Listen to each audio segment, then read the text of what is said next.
কত বড় হোটেল! এই হোটেলে কি খাবার দেবে না?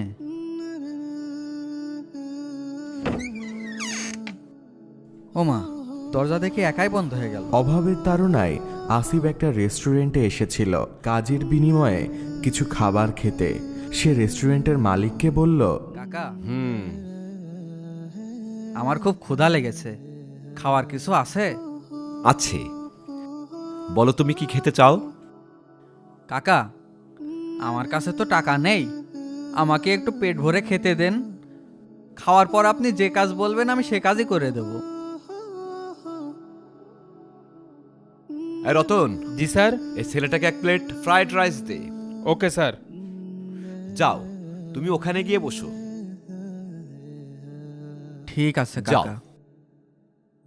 আসিফ সাথে সাথে একটা চেয়ারে বসল এবং একজন ওয়েটার খাবার নিয়ে আসলো।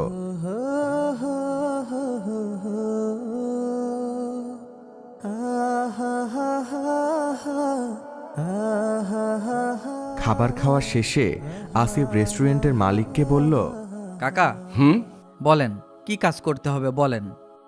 তোমাকে কোনো কাজ করতে হবে না, তুমি যাও। না না কাকা, আমার কারণে আপনার ব্যবসার ক্ষতি করবেন কেন?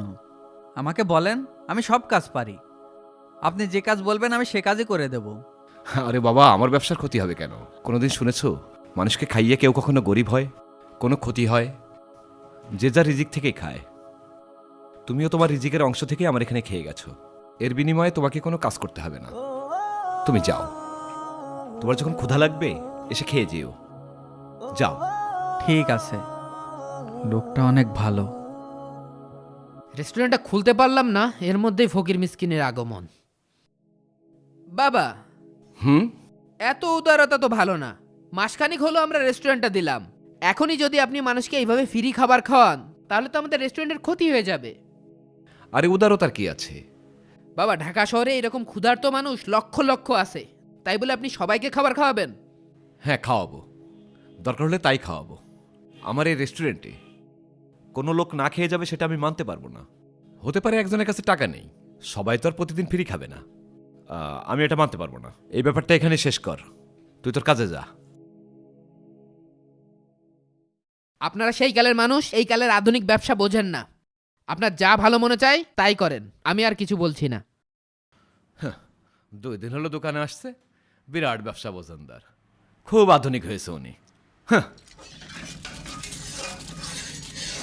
এই রফিক। স্যার, আমার একটা দাওয়াত আছে, আমি বাইরে যাচ্ছি। তুমি বাসায় ফেরার সময় রেস্টুরেন্টটা বন্ধ করে চাবিটা আমার বাসায় দিয়ে যেও। ঠিক আছে স্যার। আচ্ছা।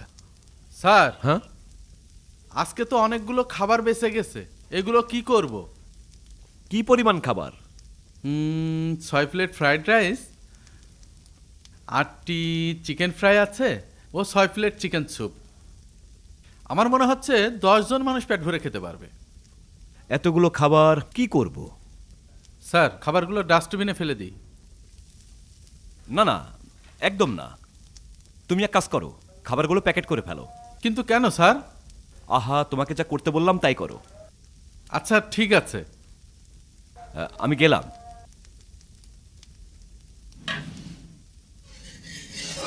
রাতের বেলা রেস্টুরেন্ট মালিক ও ম্যানেজার বিক্রি না হওয়া খাবারগুলো ক্ষুধার্ত মানুষদের মাঝে বিতরণ করে। তা দেখে ম্যানেজার বলল, স্যার, আপনি তো প্রায় 10,000 টাকার খাবার মানুষকে ফ্রিতে দিয়ে দিচ্ছেন। এগুলো রেস্টুরেন্টে গরম করে আমরা আবার সেল করতে পারতাম, তাতে আমাদের অনেক প্রফিট হতো। তুমি ঠিকই বলেছ রফিক, তা পারতাম। তবে আমার কাছে মনে হয় আমার রেস্টুরেন্টে বেঁচে যাওয়া খাবারগুলো ক্ষুধার্ত মানুষের রিজিক। স্যার, বেয়াদবি মাফ করবেন, 2024 সালে এসে এত উদারতা ভালো না। আচ্ছা রফিক, বলো তো আমার কাজ কি? স্যার, আপনার কাছ তো রেস্টুরেন্টে মানুষ আসবে তাদের খাওয়ানো। তো এখন তো আমি সেটাই করছি।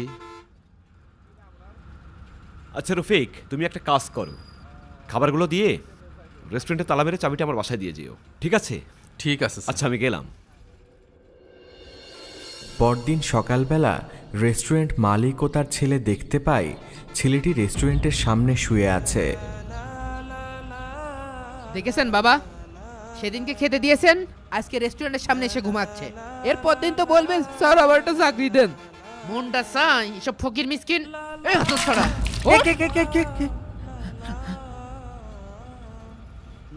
স্যার স্যার ওকে কিছু বলবেন না, ওই তো আপনাদের রেস্টুরেন্টটা বাঁচিয়েছে। মানে তাহলে শুনুন, কাল রাতে আমি যখন ডিউটি করছিলাম। হ্যালো, রেস্টুরেন্ট বন্ধ করেছো?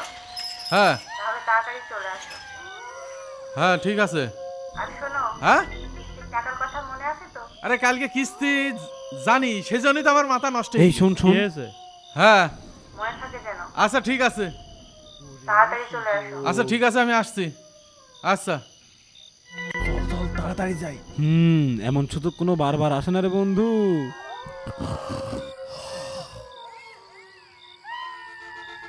এই আশেপাশে কিন্তু নাইট গার্ড আছে, খুব সাবধানে কাজটা সারতে হবে, তাড়াতাড়ি চল। বললা এই পাশে আবার কিটা বসে রে? এই তোকে ফেলে দে, দৌড়ো দৌড়ো দৌড়ো দৌড়ো, তাড়াতাড়ি দৌড়ো, তাড়াতাড়ি দৌড়ো, তাড়াতাড়ি দৌড়ো, ধরলো ধরলো, তাড়াতাড়ি দৌড়ো।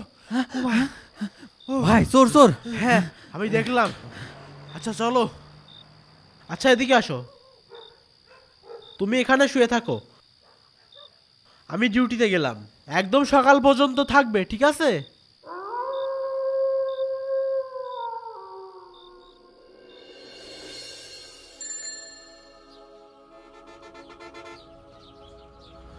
শোন, কারো পোশাক দেখে তার অন্তরটা কেমন বোঝা যায় না।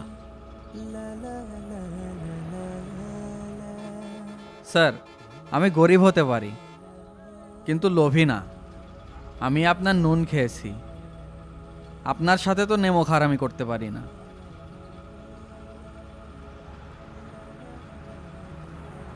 শোন, আজ হয়তো আমি ঢাকা শহরে কয়েক কোটি টাকার মালিক, কিন্তু আমার মালিক তিনি, যিনি আমাকে সম্পদ দান করেছেন।